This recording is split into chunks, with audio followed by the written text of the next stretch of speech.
Le mal n'est autre chose, dit-il, que la privation du bien. Ça, c'est une trouvaille. Qui n'est proprement donc que le néant. Le mal n'est pas un être, une substance, comme le croyaient les manichéens. Augustin nous dit, je recherchais ensuite ce que c'était que le mal et le péché. Et je trouvais que ce n'était point une substance, mais seulement un dérèglement de la volonté, qui en s'éloignant de vous, mon Dieu, qui êtes la souveraine substance, se porte dans l'affection de ce qui est au-dessus de vous, et qui en rejetant ce qu'elle a de plus précieux et de plus caché en elle-même, s'enfle d'orgueil et se répand toute par sa vanité dans les choses extérieures. Bref, le mal moral vient donc d'un mauvais usage du libre arbitre de la créature raisonnable. La solution du problème du mal, on le voit, consiste donc à le nier. Et en ne lui donnant pas le même statut que le bien, et en ne lui donnant effectivement pas le même statut. Dieu n'a créé que des choses bonnes, dont les manques à leur vocation d'être bonnes constituent le mal. Si le mal n'arrive pas par la faute de Dieu, mais par la faute de la liberté des créatures, n'eût-il pas quand même mieux valu que le mal ne survienne pas? Et comment se fait-il que la liberté de nos premiers parents ait failli? Car le péché n'est pas nécessaire à la liberté. Sinon, il faudrait refuser la liberté à Dieu. Et saint Augustin écrit, le libre arbitre est au suprême degré en Dieu, qui est inaccessible en tout point au péché. Car en effet, la liberté ne réside pas uniquement dans le pouvoir de faire le mal ou le bien, elle est essentiellement la volonté de s'affranchir des entraves qui nous empêcheraient d'accomplir les commandements divins. Et saint Augustin nous caractérise cette liberté parfaite qui nous attend après la fin des temps, quand la seule motivation des élus sera le plaisir de servir Dieu. Voilà la vraie liberté, s'écrit Augustin, trouver sa joie à faire le bien. Voilà la vraie servitude, se soumettre aux préceptes du Seigneur. Au ciel, l'homme ne pourra plus vouloir le mal sans être pour cela privé de son libre arbitre. Au contraire, sa volonté sera d'autant plus libre qu'elle ne pourra plus être esclave du péché.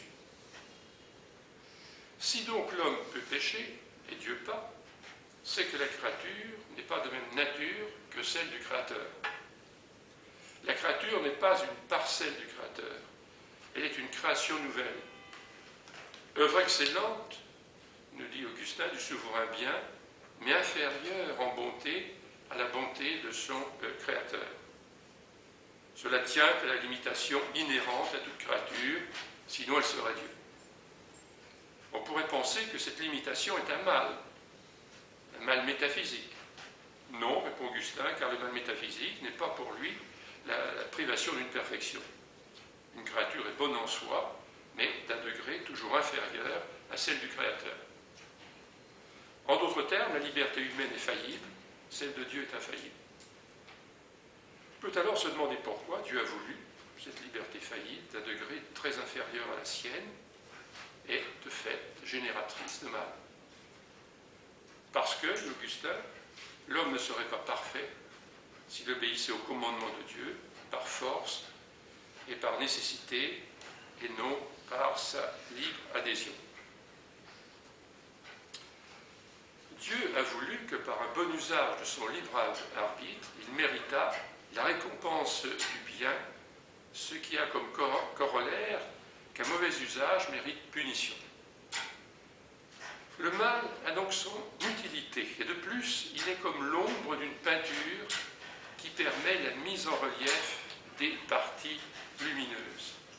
Le mal est en quelque sorte nécessaire, dit Augustin, pour faire ressortir par contraste l'harmonie des choses. Enfin, si Dieu a toléré le mal, avatar de la liberté humaine, c'est aussi qu'il savait qu'il pourrait en tirer du bien.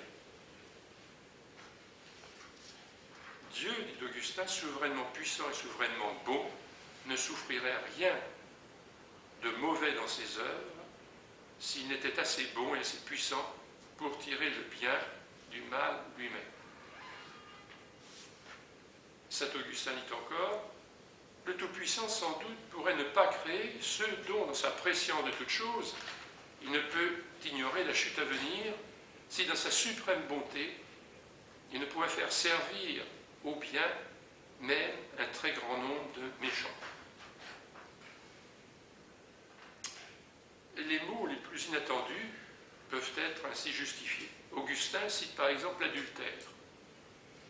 Il ne faut pas, dit-il, reporter la honte de l'adultère sur Dieu, mais le bénir d'avoir tiré de cet acte coupable le lien d'une possible nouvelle naissance. D'une façon générale, les méchants sont utiles dans la mesure où les justes en seront certainement issus. Même pécheresse, une âme participe à un ordre créé bon. Augustin écrit, Dieu est le créateur de toutes les natures, de celles qui devaient demeurer dans la vertu et la justice, comme de celles qui devaient pécher. Il a fait celles-ci non pour qu'elles vécussent dans la justice, mais pour qu'elles servissent à la beauté de l'univers, qu'elles consentissent ou non au péché. Ainsi, même les créatures pécheresses servent à la beauté de l'univers. Il faut ressortir la beauté de l'ensemble. C'est dans la globalité qu'il faut le considérer. On doit regarder l'apparent désordre de détail dans l'ordre du tout. Augustin considère que l'unique dessein de Dieu est en effet l'ordre et la beauté de l'univers. Il l'écrit nettement, ce qui blesse sur un point, un homme averti s'en rend compte, blesse uniquement parce que l'on n'aperçoit pas le tout avec lequel il s'harmonise de si admirable manière. Bon, il illustre son propos, je vais passer sur la citation parce que j'abuse un peu trop de citations. Il prend l'exemple de la vaste mosaïque et disant qu'il ne faut pas considérer que quelques carreaux. Et si on considère quelques carreaux, c'est affreux. Si on considère l'ensemble, c'est beau. Et Augustin, oui, alors, vous attendez à ce que je parle de Leibniz, mais la théodicée philosophique de Leibniz ne dira, en faisant vite, pas autre chose aussi. Je ne vais pas faire un développement particulier. Et je dis qu'Augustin va jusqu'à parler de la beauté des péchés. Certes, il nous dit que ni les péchés ni les souffrances ne sont nécessaires à la beauté du monde, mais de fait, il souligne la beauté et l'ordre de l'ensemble. C'est toujours la même idée. Cet ordre, va-t-il jusqu'à écrire, rend même, en quelque sorte, nécessaire l'existence du mal. Donc vous voyez qu'il va très loin dans son raisonnement. Et il parle quand même, bien qu'il l'ait nié, et il parle de l'existence du mal, bien qu'il dise que le mal n'existe pas, que c'est une absence de bien, une privation. Alors venons-en maintenant à la question de l'entrée du mal dans le monde, c'est-à-dire au péché originel, qui est une invention, si je peux dire, de saint Augustin. Il commence à en parler à partir de l'an 395. Avant lui, on croit à la chute du genre humain, due à la prévarication d'Adam, mais on ignore encore le dogme que nous connaissons.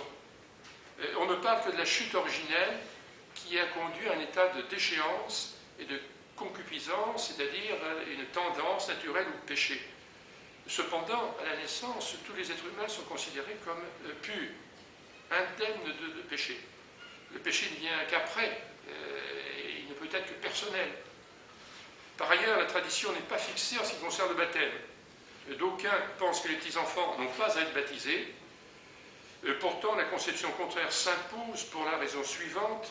La faute d'Adam et Ève a fermé les portes du paradis pour tous les hommes, puis elle a été réouverte par le Christ. Le baptême n'efface aucun péché hérité, mais rend simplement le baptisé bénéficiaire de la rédemption du Christ. Le baptême est un signe qui rend possible l'accès au paradis. Augustin, donc torturé, écrasé, comme nous l'avons dit, par le problème de l'origine du mal, après avoir exploré plusieurs fois, fixe finalement son choix donc sur le libre arbitre humain comme seule cause du drame, et il en vient à considérer que la faute originelle est héréditaire. Avec Adam, c'est notre nature même qui a péché. Nous sommes, dit-il, une pâte de boue, une masse de péché. Cette nature pécheresse doit être transmise de génération en génération. Et à ce titre, nous sommes tous passibles des supplices de l'enfer. Augustin nous dit, nos premiers parents se rendirent coupables d'un si grand crime que la nature humaine en fut viciée et qu'ils transmirent à leurs descendants la fatale nécessité de pécher et de mourir. Augustin affina sa conception en combattant sans cesse les pélagiens, rebelles à cette notion, car donnant la primauté à la volonté humaine, il rejetait le supplice de l'enfer pour les enfants non baptisés. Mais Augustin a eu besoin justement du péché originel pour innocenter Dieu de la souffrance des petits-enfants exempts de péché personnel. Voici son raisonnement, et il est absolument implacable. Je le cite, « Il n'est pas équitable d'infliger des maux à ceux qui sont bons. Dis-moi donc, il s'adresse à un adversaire pélagien, dis-moi donc quelle est la justice qui fait endurer aux petits-enfants tant de peine. Tu prétends qu'ils ne sont pas créés mauvais, c'est-à-dire avec le péché originel. Où est donc l'équité de ce fardeau énorme qui leur est imposé ?» Bon, la citation est coupée, on continue plus tard. « Ne remarquez-vous pas que vous rendez Dieu injuste, alors que voyant les peines auxquelles les enfants sont si manifestement soumis, vous les déclarez cependant innocents. En présence des souffrances si nombreuses et si grandes des enfants, il est impossible de dire que Dieu est juste quand on nie le péché originel. » C'est la phrase fondamentale pour comprendre saint Augustin. En présence des souffrances si nombreuses et si grandes des enfants, il est impossible de dire que Dieu est juste quand on nie le péché originel. S'il n'y a pas de péché originel, si les enfants ne naissent pas de quelque façon, même sans péché personnel, viciés dans leur corps, il est obligé d'attribuer leur souffrance à Dieu. Dieu est coupable si il n'y a pas ce péché originel.